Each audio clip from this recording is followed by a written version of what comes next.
Vazhdon debati mes partive politike shqiptare, e sidomos tani më kur nuk është Arben Taravari dhe Alianca për Shqiptarët pjesë e koalicionit të Vlen.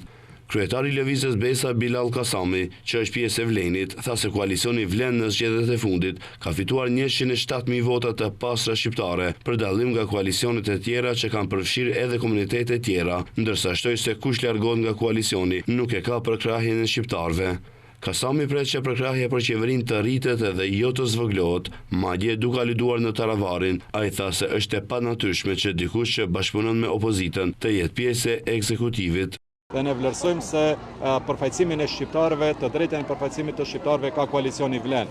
Dhe përsëri këtu çdo subjekt, unë kam thënë edhe vazhdoj të insistojnë atë që çdo subjekt që largohet nga Vlen nuk e ka përkrahjen e këtyre 107.000 votave të cilat i ka marrë koalicioni Vlen. Prandaj, pa marrë parasysh numrin e deputetëve, unë vlerësoj që koalicioni Vlen vazhdon të ketë mbështetjen dhe përkrahjen e qytetarëve të atyre 107.000 votave të cilat i ka marrë dhe sigurisht të ketë edhe legitimitetin.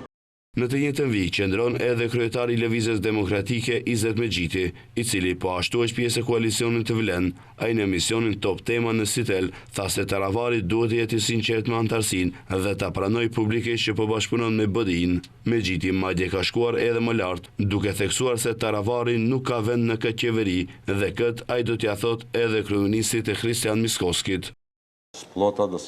Taravari u larguan nga BDI-ja, kur kjo parti nuk ishte në listat e zeza, ndërkohë që tani gjysma e funksionarëve të BDI-s janë nën hetime. Është e qartë se si ai po afrohet sërish me të njëjtën parti, që tashmë është zhveshur nga çdo vlerë morale dhe institucionale. Taravari duhet ta thotë të vërtetën për këtë bashkëpunim dhe të mos fshehë qëllimet e tij për të kaluar me BDI-n.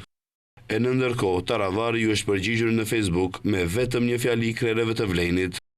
Unë kam vetëm një busull orientimi, popullin, ai është ndërgjegja ime, zëri im, forca ime. Nga ana tjetër, krahu tjetër i Aleancës për Shqiptarët të Zjadin Sela, pjesë e koalicionit Fronti Evropian, në një emision në televizionin 21, u bë rithirje të gjithë krerëve të partive politike shqiptare në qeveri, që ta braktisin qeverinë dhe të bëhen bashkë si shqiptar, me qëllim si shta të bëjnë presion të mjaftueshëm. Ndërkaq, kryeministi Kristian Miskoski brenda javës do të takohet me krerët e Vlenit.